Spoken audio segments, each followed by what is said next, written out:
నమస్తే అండి. సినిమా బాగుందా అని అంటే ఓకే, సినిమా బాగోలేదా అంటే డిజాస్టర్, ఫట్ట హిట్ అనేటటువంటివే. ఇంకా ఆ తర్వాత ఆ సినిమా థియేటర్ల జోలికి వెళ్ళే పరిస్థితి లేదు.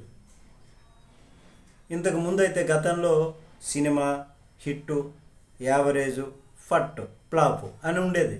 ఇప్పుడు అలా కాదు, హిట్ ఫట్ట రెండే. ఈ విధంగా శుక్రవారం వచ్చేటప్పటికి సినిమా రిలీజు, కలెక్షన్ల పైన దృష్టి, ఆ టెన్షను. సోమవారం వచ్చేటప్పటికి కలెక్షన్లు పతనం అయిపోవటం, ఇట్లాంటి పరిస్థితి. కానీ ఓటీటీ మొత్తాలు బలంగా ఉన్నప్పుడు ఇలా థియేటర్ను నమ్ముకోవడం వరకు ఓకే. కానీ ఇప్పుడు ఓటీటీ ఆదాయం కూడా తగ్గింది. అందువలన థియేటర్ వైపు చూపు తప్పనిసరి పరిస్థితి కనిపిస్తుంది. ఈ వారం విడుదలైనటువంటి పెద్ద సినిమాలు ఘాటి, మదరాసి బాక్సాఫీస్ దగ్గర దారుణంగా విఫలమయ్యాయి.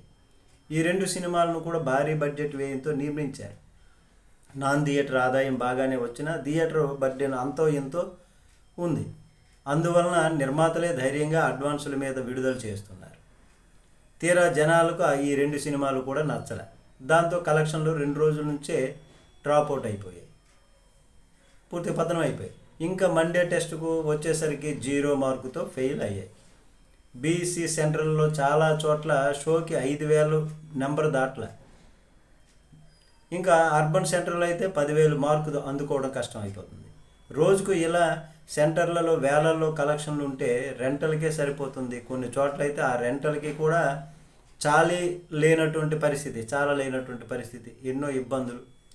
ఎలాంటి సినిమాలు తీస్తే జనానికి నచ్చుతాయో ఏమిటో అన్నటువంటిది సతమతం అయిపోయి ఇబ్బందులు తలలు పట్టుకోవాల్సినటువంటి పరిస్థితి నిర్మాతలు కానీ డైరెక్టర్లు కానీ.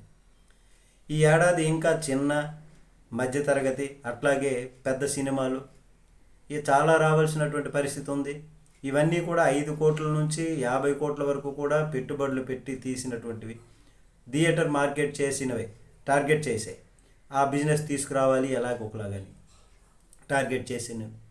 మరి ఓపెనింగ్ తెచ్చుకోవడం అంటే పబ్లిసిటీ చేసి కింద మీద పడతారు, కానీ కలెక్షన్లు నిలబెట్టుకోవడం అంటే ఎలా అన్నది మాత్రం ఇండస్ట్రీలో ఎవరికి కూడా అర్థం కానటువంటి విద్యగా మిగిలిపోతుంది. అందుకే అయితే హిట్టు లేదంటే ఫట్. నమస్తే.